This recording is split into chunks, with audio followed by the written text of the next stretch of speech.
Hello everybody, once again welcome back to hell garden. और कैसे हो आप सब। ये battle through the heavens flame emperor का एपिसोड नंबर 533। और अगर आपने इसे पिछले वाला एपिसोड नहीं देखा है तो कोई बात नहीं, उसमें बेसिकली जियान सेकंड लेवल से बाहर आया था। I mean pill refinement competition की सेकंड स्टेज। फिर उसके और एल्डर यावूचन के बीच में कुछ बातें हुई होती हैं और हमें यानी की सिचुएशन भी मालूम पड़ी थी। फिर एंड में जाके शुरुआत हो जाती है कंपटीशन के फाइनल स्टेज की, जहाँ टोटल 10 8 रैंक के अल्केमिस्ट एक दूसरे से कॉम्पीट कर रहे होंगे। सबने अपने अपने कलर्स निकाल लिए थे, लेकिन इन 10 में भी सबसे ज्यादा जिन 4 पे फोकस होने वाला है वो थे जियान चैनचिन, डीमन थॉर्न बॉय और वो इविल रेस का मिंग फेंग। क्या इनके अलावा भी कोई डार्क हॉर्स निकल के बाहर आ पाता है? Well that will also be interesting. खैर, आपको इसके बारे में क्या लगता है? Do tell us in the comment section. हम फटाफट से शुरुआत कर लेते हैं। हमारे कान में सबसे पहले जाती हैं आवाजें फायर डिंगशन, और ये चिल्लाने वाला खुद जियान था। बाकी 9 लोगों को अपनी पिल रिफाइनिंग को स्टार्ट करते हुए देखना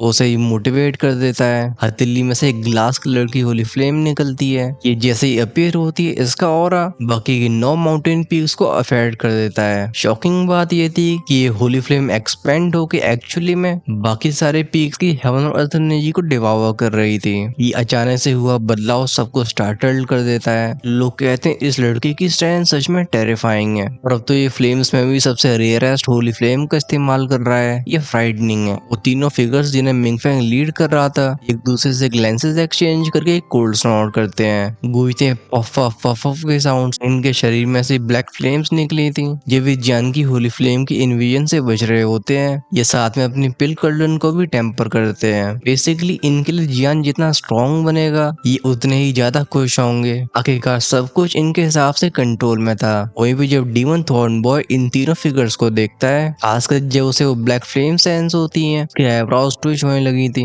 क्योंकि इनमें छिपी हुई पावर मिस्टीरियस होती है जो एक बहुत ही अनसेटलिंग और को कैरी कर रही थी। वो कहता है तीनों ब्लैक फ्लेम्स अजीब हैं, ये डीमन वर्ल्ड की घोसली पावर जैसी लगती हैं, लेकिन इनके बारे में कुछ बहुत अनजान भी है। इंस्टेंट डीमन थॉर्न बॉय के हाथ में से भी ऑफ्ट की आवाज के साथ एक ग्रीन फ्लेम अपीयर हुई थी। ये फ्लेम जैसे ही निकलती है, सबके कानों में सुनाई देती हैं चीखों की आवाजें और घोस्ट क्राइज और भेड़ियों की हाउल्स। ये जैसे सबकी रूह को खींच लेना चाहती हो। जो पैनी नजरें और मोटे एक्सपीरियंस वाले लोग सेंस करते हैं, वो खुद से बोलते हैं कहा जाता है डीमन वर्ल्ड के अंदर एक डीमन जियाओ नाम का एंशिएंट जायंट बीस्ट मौजूद है। की स्ट्रेंथ हेवंस को टच करती है और उसका नेचर ये बिल्कुल किसी से भी नहीं डरता। और उसके सर के ऊपर की अजीब सी ग्रीन फ्लेम, इसकी पावर टोंग शोनरियन तक पहुंच चुकी है, जो कि ग्रेट हेवनली फायर स्टेट से भी स्ट्रॉन्ग है, बस होली फ्लेम से पीछे है। लगता है डीमन थॉर्न बॉय का बैकग्राउंड सच में एक्स्ट्राऑर्डिनरी होगा। तभी कोई आगे पॉइंट करके बोलता है देखो देखो, क्या तुम जानते हो कि फायर गॉड की लड़की कौन सी फ्लेम इस्तेमाल कर रही है? वो भी बहुत अनयूजुअल है। कोई बताता है कि कहा जाता है फ्लावर गॉड पैलेस की फर्स्ट जनरेशन मास्टर ने वांग युआन फ्लेम को क्रिएट किया था। हालांकि इसे होली फ्लेम से तो कंपेयर नहीं किया जा सकता, लेकिन इसकी पावर भी ज्यादा दूर नहीं है। अभी सरप्राइज तो मेडिसिन टेम्पल के एल्डर्स भी होते हैं। इन रेयर फ्लेम्स की अपीयरेंस का मतलब ये था कि आगे का कंपटीशन और भी शानदार होगा।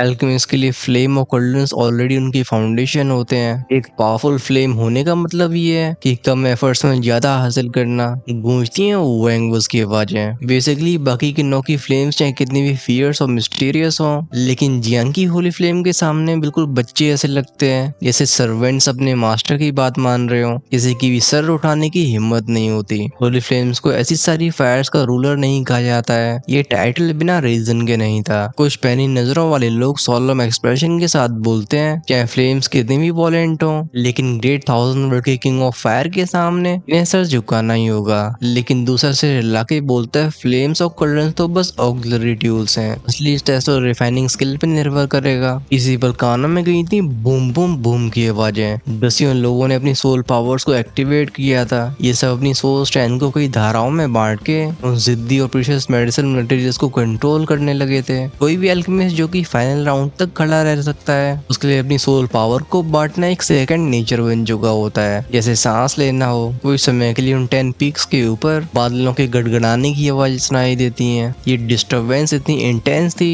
जैसे इसने हेवन और अर्थ के लॉस को जगा दिया हो। कोई कहता है इन दसियों लोगों की सोल पावर यूआनियन रन तक पहुंच चुकी है। नहीं टेरिफाइंग है। तो कोई बोलते हैं नहीं ऊपर आसमान में देखो, ऐसा फिनोमेना ये जरूर 8th रैंक हाई ग्रेड की पिल रिफाइन कर रहे हैं। बेसिकली बेसिकली उन ऊंचे ऊंचे पीक्स यानी कि पहाड़ों के नीचे वो काउंटलेस स्पेक्टेटर शौक से भरे हुए थे। इन सब के दिलों को एक इंडिस्क्राइबल प्रेशर ने दबा रखा होता है। एट दिस मोमेंट जियान भी अपने आप को शांत रखता है। वो इमोर्टल असेंशियल रेम की सोल पावर का इस्तेमाल नहीं करता, बल्कि जैसा कि उसने एक्सपेक्ट किया था, ये सारे 8th रैंक होली अल्केमिस्ट हैं। लेकिन तब भी जियान इन सबकी रिफाइनिंग टेक्निक्स को और मेडिसिन मटेरियल्स को अच्छे से ऑब्जर्व करता है। उसके हिसाब से अगर वो 8th रैंक हेवली पीक रिइंकार्नेशन पिल को भी रिफाइन करता है तब भी जीतना मुश्किल होगा। But at the same time उसकी एंटिसिपेशन और बढ़ रही थी। वो खुद से सोचता है अगर मैं गलत नहीं हूँ तो मिनफेंग नेदरवर्ल्ड प्रोफाउंड पिल को रिफाइन कर रहा होगा 8th रैंक हेवली ग्रेड की। और कुछ ऐसे विचार एल्ड याओ वुचिन और बाकियों के दिमाग में भी थे। उन मेडिसिन मटेरियल्स और मैसिव सोल फ्लक्चुएशंस को सेंस करके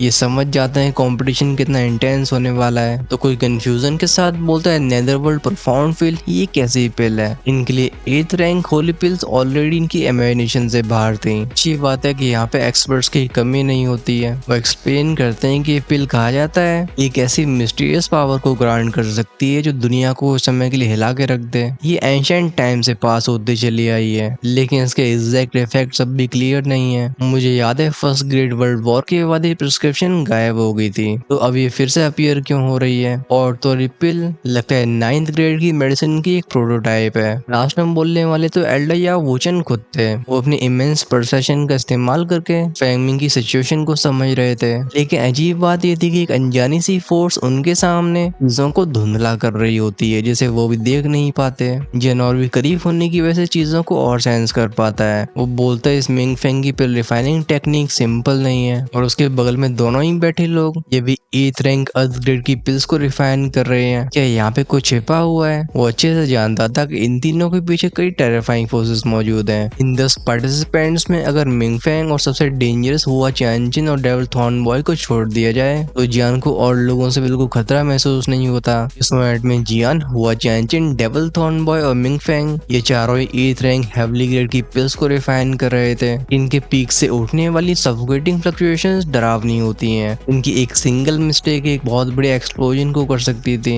जिससे बैकलैश का होना बिल्कुल स्वाभाविक है। ये देखे याओ वुचिन भी हंस के बोलते हैं ये सब अपने अपने रिस्पेक्टिव रीजन्स के ट्रू लीडर्स हैं। तो चलो देखते हैं कि इस बार सबसे ऊपर कौन खड़ा होगा। उनकी हंसी की आवाज एक एनर्जी बैरियर में बदल जाती है जो कि इन 10 पीक्स को नीचे की सिटी से बिल्कुल आइसोलेट कर देती है। वो डेंस प्रेशर उन देखने वालों को गहरी सांस लेने में मजबूर कर देता है। ये जानते थे कि बस एक 5th लेयर रिइंकार्नेशन लेवल का पावर हाउस ही ऐसे रिइंकार्नेशन बैरियर को बना सकता है। इससे भी इम्पोर्टेंट बात ये थी कि व्यक्ति एक्चुअली में एक Holi rank 9th grade alchemist है। 5th layer reincarnation cultivation 9th rank alchemist status, इन दोनों में कोई भी पहचान बहुत शॉकिंग होगी। लेकिन अगर इन्हें कंबाइन किया जाए तो ऐसी ओवरवेलमिंग प्रेजेंस को जन्म देते हैं जिसके सामने बस लोग सर झुका के प्रणाम ही कर सकते थे। शायद ऐसी एग्जिस्टेंस को कहा जाता है एल्केमी वर्ल्ड का सुप्रीम मास्टर। खैर सब मैं धीरे धीरे आगे बढ़ा था। 15 दिन कब निकल जाते हैं मालूम नहीं पड़ता, और इस आधे महीने के समय में 10 में से 4 कंटेस्टेंट्स एलिमिनेट हो चुके थे। हालांकि जो मेडिसिन पिल्स उन्होंने रिफाइन करी होती हैं वो भी 8th रैंक की थी,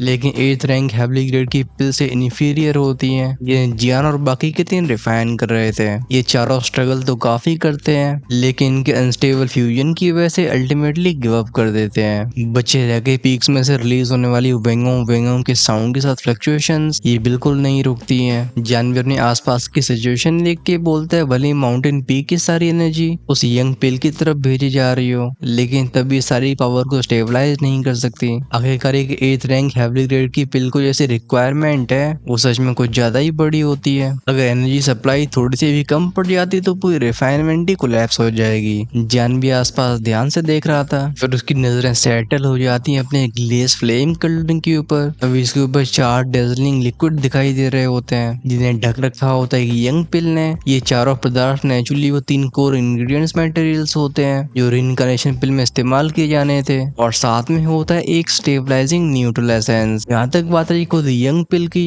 उसे जियान ने अपनी होली फ्लेम सोर्स एनर्जी से बनाया होता है। अभी हर एक मिली सेकेंड के साथ कर्लन के अंदर की ब्लेजिंग फायर राइज हो रही थी। कोर्स होली फ्लेम चाहे कितनी भी टेरिफाइंग हो, लेकिन जियान के प्रिसाइज कंट्रोल की वजह से वो चारों प्रीशियस एसेंसेस को जलाती नहीं है। जियान जस्ट नेक्स्ट स्टेप के बारे में सोच ही रहा होता है, तभी दूर मिंगफेंग के आसपास की वो ब्लैक फ्लेम्स ये क्रैशिंग साउंड के साथ वॉलेंट हो जाती हैं। ये ट्रांसफॉर्म हो जाती हैं ब्लैक चेन प्लेन्स में जो कि खाली रह के बाकी के चारों माउंटेन पीक्स की तरफ बढ़ी थी। इसे देख के जियान की भौहें से गुड़ गई थी। वो अपनी ग्लेज होली फ्लेम को ऑर्डर देता है। टेक्निक थी sea of glaze fire. Holy flame बिल्कुल मीटरॉड की तरह बढ़ती है सिनिस्टर ब्लैक फ्लेम्स की तरह। ये जहाँ से पास होती है वो डिवाइन रेडियंस हवा को भी चरमरा के रख देता है। जियान को बिना हेजिटेशन के खुद को रोकते हुए देख के मिंग फेंग की आंखों में किलिंग इंटेंट झलकाता। वो जियान की तरफ कोल्ड आवाज में चिल्लाता है जियान। रिप्लाई भी उतना ही कोल्ड आया था। वो कहते हैं क्योंकि चारों कॉम्पिटिटर्स अपने कदमों को पीछे ले चुके हैं तो भी माउंटेन पीक्स ऑनरलेस हैं। मुझे नहीं लगता कि अगर इनमें से एक दो मैं ले लूं तो कुछ बुरा होगा। जैसे उसके शब्द फैले थे उसकी मैग्निफिसेंट ग्लेज फायर चिर चिर चिर सिजल की साउंड के साथ अपनी फ्रोसिटी को दिखाना शुरू कर देती है। ये चार में से दो पीक्स को डायरेक्टली ऑक्यूपाई कर लेती है। मिंग फेंग के एक्सप्रेशन तुरंत ही ट्विस्ट हो गए थे। वो चिल्लाता है लिटिल बीस्ट। टेक्निक का नाम था स्काई ऑफ ब्लैक फ्लेम्स। उसकी हैंडसीज चेंज होती हैं। वो ब्लैक फ्लेम्स रिलीज करती हैं काउंटलेस सिनिस्टर पैटर्न्स को जो सीधा जियान के वाइटल पॉइंट्स को निशाना बनाती हैं। जियान भी अपनी स्लीव को घुमा के बोलता है गोल्डन इमोर्टल बॉडी। उसके ऊपर एक टावरिंग गोल्डन जाइंट राइज होता है और होली सोर्स एनर्जी की ब्लेसिंग के साथ इस इमोर्टल गोल्डन बॉडी के पास वो डिफेंसेस थे जो रीइंकार्नेशन के एक दो लेवल से ऊपर ही होते हैं। ये मिंग फेंग के अटैक को बड़ी आसानी से रोक लेती है। अपनी स्ट्राइक को फेल होते हुए देख के वो मिंग फेंग अपनी फ्यूरी को दबा ही सकता था। आखिरकार उसे भी हाई लेवल की पिल को रिफाइन करना था जिससे डिस्ट्रैक्ट होना बहुत बड़ी गलती होगी। जियान के ऊपर कुछ ज्यादा ही समय बर्बाद करना ये उसके चांसेस को और कमजोर कर देगा। लेकिन उसकी जियान से दुश्मनी और भी गहरी हो जाती है। आखिरकार ये गैप डिसाइड करेगा फाइनल चैंपियन को। अपने कदम पीछे लेने के बाद मिंग फेंग अपने दोनों ईविल साथियों के साथ मिलके बचे रह गए दो पीक्स को हथियाने के लिए बढ़ता है। लेकिन तभी सुनाई देती हैं तो हंसने की आवाजें। उसकी ब्लैक फ्लेम्स जैसा अप्रोच ही हुई थी। सुनाई देती है हमें शाबू शाबू के साउंड्स। दो फियर्स और ट्रेनिकल फ्लेम्स इरप्ट होती हैं जो इनके अटैक्स को पीछे हटने का भी मौका नहीं देती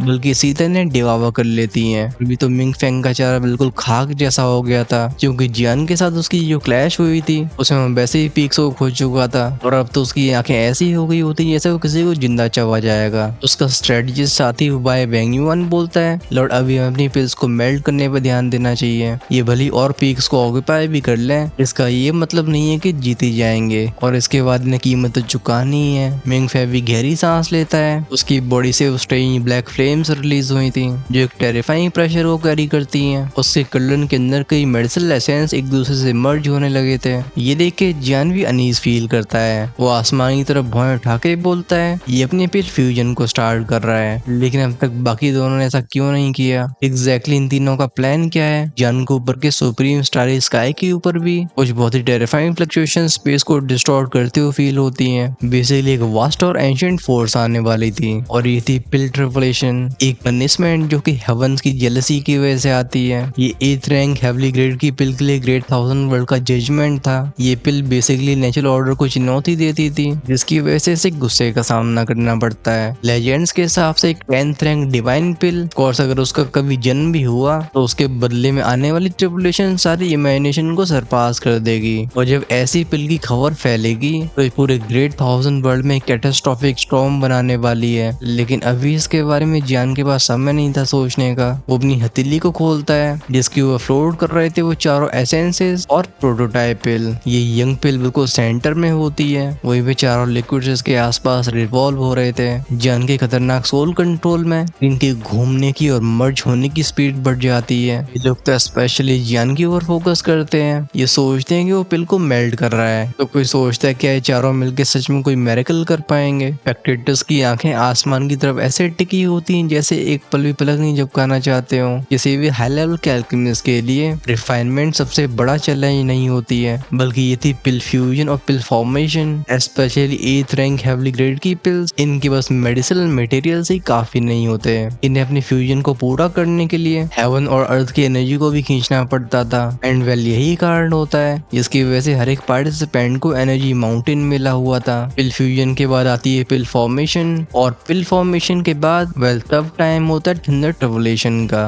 और वो हेवली ट्रिबुलेशन सब कुछ मिटा के रख सकती है। थ्रू आउट द हिस्ट्री इसका सामना बहुत कम ही लोग कर पाए हैं। फेलियर का मतलब होगा ऐसी बैकलैश जो रिफाइनमेंट मास्टर की ओरिजिन को डैमेज कर देगी एंड प्रिसाइसली यही वो कारण था जिसकी वजह से हाई लेवल के अल्केमिस्ट इतने कम होते हैं और क्यों इन हाई लेवल की मेडिसिनल पिल्स को इतना ज्यादा बेशकीमती माना जाता है। आखिरकार ऐसी हर एक पिल खुद हेवंस के खिलाफ बनाई गई होती है। अभी चारों ही अपनी पिल फ्यूजन को शुरू कर चुके थे। आसमान बूम बूम बूम की आवाजों के साथ ट्रेम्बल होता है। वो वास्ट प्रेशर जो कि स्पेस और टाइम को भी सिकोड़ रहा था, वो बिना किसी परेशानी के नीचे आता है। लेकिन इसके जवाब में जियान हंसने लगा था। उसका सोल ऑरा मिल जाता है होली फ्लेम के साथ। जियान कहता है, तुम बस इससे मुझे पीछे हटाना चाहते हो, तुम लगता है मुझे कुछ ज्यादा ही अंडर एस्टिमेट कर रहे हो। उसकी हैंडसीज काफी तेजी से बदली थी। ये पलक झपकती चीजों को मर्ज करने लगती हैं। एक इंस्टेंट में वर्ड में से निकलती एक बहुत ही टेरिफाइंग फोर्स, जैसे ट्रू गॉड का रात हो। इस प्रेशर के सामने देखने वाले तुरंत ही जमीन पे बैठ जाते हैं। इनके पैर कांपने लगे तो दिल बिल्कुल रुक ही गए हों। ये अनकंट्रोलेबली अपने घुटनों को टेक देते हैं, क्योंकि ऐसी डिवाइन फ्यूरी के सामने ये इंसान कुछ नहीं बल्कि चींटियां थे। वो टेरिफाइंग फ्लक्चुएशन सीधा दिमाग को टारगेट बना रही थी। जैसे जैसे टाइम और भी पास होता है, कॉम्पिटिटर्स के मेडिसिन इंग्रेडिएंट्स फ्यूज होने लगे थे। वो एम्ब्रियो पिल और भी अच्छे से दिखाई देती हैं। धीरे धीरे इनके ऑरे राइज होते हैं। ये मेडिसिन पिल्स अपनी कंप्लीशन की तरफ आ जाती हैं। इस एंडलेस स्काई के बिल्कुल पीक पे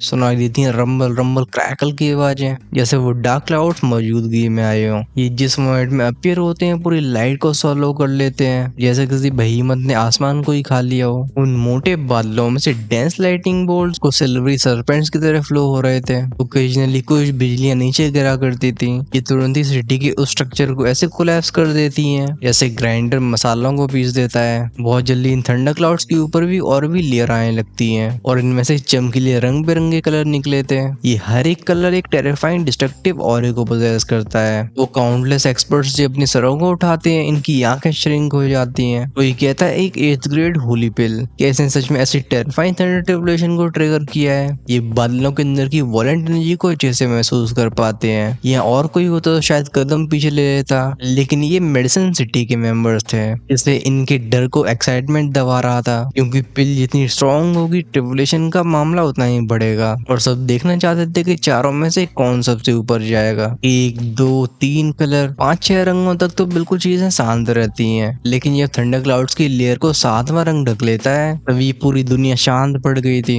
लोग कांपती हुई आवाज में कहते हैं 7 कलर्स। क्या ये चारों 8th rank Holi heavily grade की पिल्स को साथ में रिफाइन कर रहे हैं? तो कोई बोलते हैं नहीं, ये 7 प्रोफाउंड डीमन लाइटनिंग है। इवन एक ट्रिपल इनकार्नेशन पावर हाउस भी इसके सामने कदम पीछे ले लेगा। इनके बीच में शौक बिल्कुल जंगल की आग की तरह फैला था। वो 7 रंगों की लाइटनिंग बिल्कुल वॉलेंटली चर्न होती हैं और लोगों की खोपड़ियां जलना जाती हैं। ऐसी डिस्ट्रक्टिव स्ट्रेंथ का सामना इवन यहाँ मौजूद कई ओल्ड मास्टर्स भी नहीं करना चाहेंगे। एल्डर याओ चिन भी धीरे से आसमान को देखते हैं, जहाँ पे बहुत तेजी से ट्रिबुलेशन क्लाउड्स कंडेंस हो रहे थे। वो कहते हैं 4 8th रैंक की हेवली ग्रेड पिल्स। अब तक की हर एक एल्केमी गैदरिंग में ऐसे पीक को टच करने की बहुत ही कम जीनियस की हिम्मत हुई है। वहीं पे 4 ऐसे पार्टिसिपेंट्स का सामने आना ये सच में रेयर है। जैसे वो 7 प्रोफाउंड डीमन लाइटिंग फॉर्म हुई थी, बचे रह गए एल्केमिस्ट के प्रिसाइज कंट्रोल में। इनके कर्डन्स के अंदर वो चारों पिल्स बहुत तेजी से कंप्लीट होती हैं, फैलती हैं वो बस बस बस की साउंड्स, और एक रिफ्रेशिंग ऑरा सबके नाक में गया था। इसे इनहेल करके लोग कहते हैं क्या पावरफुल पिल फ्रेग्रेंस है। लगता है पिल फ्यूजन बहुत जल्दी कंप्लीट हो जाएगी। तो इन एल्डर्स में से एक बोलता है, एल्डर याओ आपके हिसाब से इन चारों में से जीतने के चांसेस किसके ज्यादा हैं? एल्डर याओ वो जिनकी नजरें चारों पीक्स के ऊपर से निकली थी, वो बहुत से गोड़ के बोलते हैं जो पिल जियान रिफाइन कर रहा है बहुत अजीब है। इवन ऐसा पिल फॉर्मूला मैंने भी कभी नहीं देखा।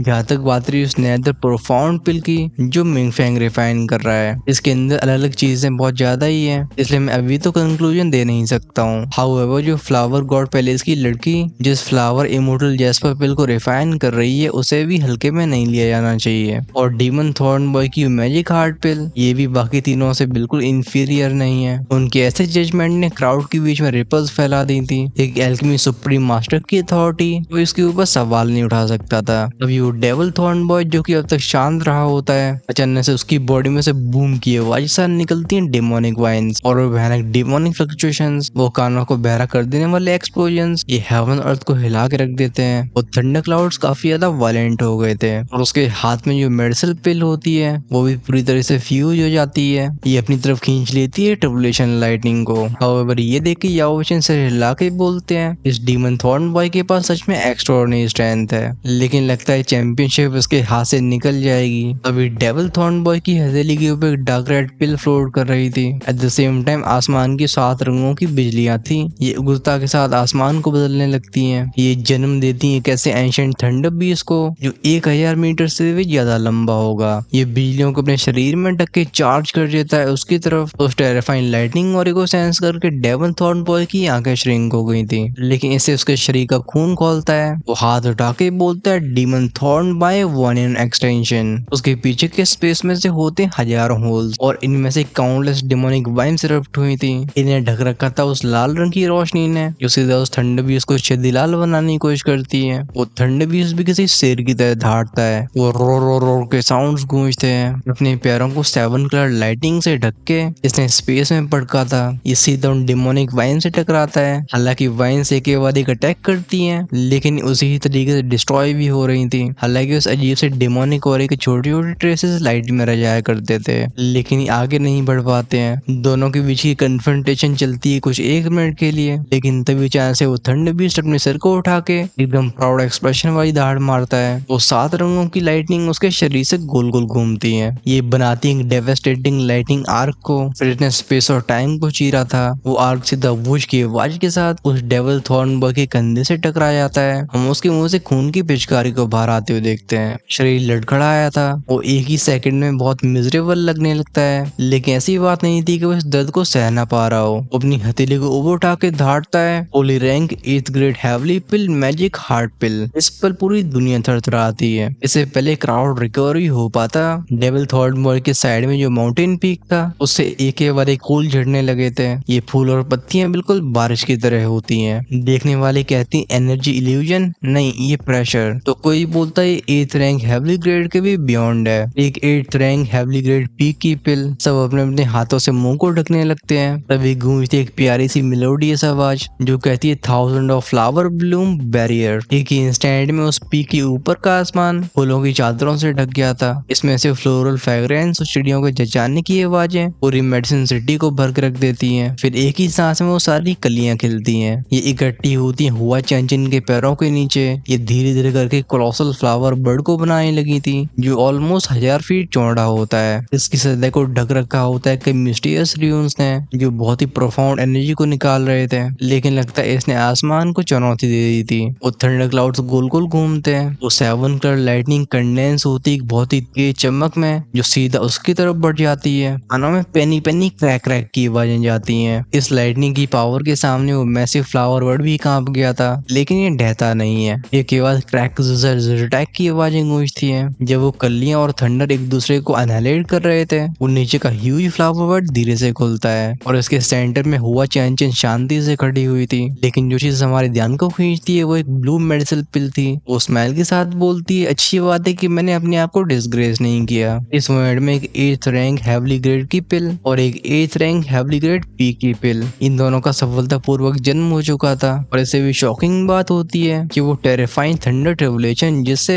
इवन इनकार्नेशन एक्सपर्ट भी थरथरा रहे थे, वो दोनों अपनी स्टैंड से रिजॉल्व कर लेते हैं। एंड ऑफ कोर्स इस पूरी प्रोसेस को तुम्हारे भाई ने सॉर्ट कर दिया है। इवन हुआ चैंचिन और डेविल थॉर्नबॉय इन ट्रिबुलेशन का सामना करने में काफी परेशानियों का सामना उठाना पड़ता है। वहीं भी बचा हुआ थंडर प्रेशर फैल जाता है पूरे बैटलफील्ड में। हाउएवर आसमान अभी शांत नहीं हुआ था, क्योंकि इसी मोमेंट में मिंगफेंग, जो कि अब तक साइलेंट था, वो फाइनली है करके कहता है, क्योंकि तुम दोनों अपनी पिल्स को रिफाइन कर चुके हो, तो इस एल्केमी पिल एसोसिएशन का अल्टीमेट चैंपियन मैं होऊंगा। उसकी आवाज काम लेकिन एब्सोल्यूट कॉन्फिडेंस से भरी हुई थी। वे डेविल थॉर्नबॉय हुआ चैंचिन दोनों ही कमजोर हो चुके होते हैं। पिछली थंडर ट्रिबुलेशन ने दोनों की ऑलमोस्ट 90% रीइंकार्नेशन पावर को इस्तेमाल करवा दिया था। दोनों में से कोई भी मिंगफेंग से लड़ नहीं सकता था। सुनाई दी थी हमें वज़ की साउंड। जैसे मिंगफेंग के शब्द खत्म होते हैं, उसका मैसिव जायंट कल्ड्रन अचानक से ट्रेम्बल होता है। उसमें से बिना किसी वार्निंग के एक्सट्रीमली टेरिफाइंग सक्शन फोर्स निकलती है, जिसने आसपास की सराउंडिंग एनर्जी को फोर्सफुली खींच लिया था। हुआ चैंचिन के एक्सप्रेशन चेंज हो जाते हैं। वो चिल्ला के बोलती है, जियान इसका ध्यान रखना।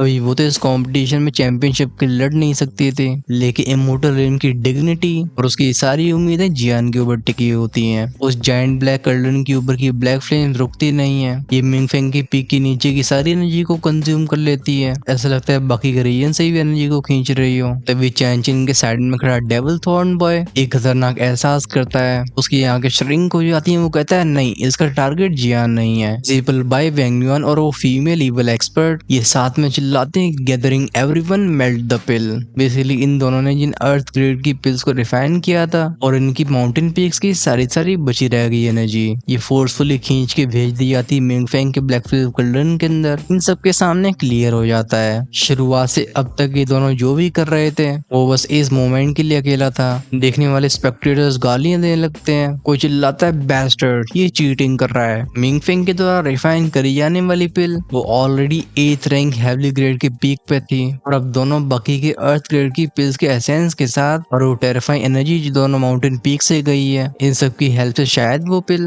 9th ग्रेड के थ्रेशोल्ड को छू सके। लगता है शुरुआत से एल्डर याओचिन ने ये एक्सपेक्ट किया था। वो धीरे से रिला के बोलते हैं तो लगता है मैं बिल्कुल सही सोच रहा था, ये दोनों उसकी मदद कर रहे हैं लेकिन तब भी ऐसा कोई रूल नहीं है जो इस काम को रोके। कंपटीशन आगे बढ़ेगा ये कहने के बाद उनकी नजर चुपचाप से जियान के ऊपर जाती है जो कि अब तक साइलेंट था। इवन वो भी जानना चाहते थे कि यंग मैन क्या सच में हार को जीत में बदल सकता है। और जैसे जियान तक उनकी आवाज पहुंच गई है वो स्लोली अपनी आंखें खोलता है। वो एक झलक मारता है उस आसमान की पिल को। जियान कहता है तो ऐसी बात है। फिर वो अपनी पिल को देख के बोलता है reincarnation pill already 8th rank heavenly level के पीक पे है लेकिन तब भी अगर मैं अपनी ओरिजिनल ट्रांसफॉर्मेशन रियम की पूरी सोल पावर को रिलीज भी कर देता हूँ उस 9th ग्रेड में कदम रखने की मेरे पास पॉसिबिलिटी बहुत कम होगी। जियान बिना किसी रिग्रेट के बोल रहा था। वहीं पे उसकी बात को सुन के मिंगफेंग का चेहरा तो खुशी से भर जाता है। वो ही करके बोलता है तो इसके बारे में चिंता मत करो और भूलो मत तुम्हारी पिल बस एक 8th rank heavenly grade P की पिल है। मैं जब तक हाफ स्टेप 9th ग्रेड की पिल को रिफाइन कर लेता हूँ चैंपियन मैं ही हूँगा।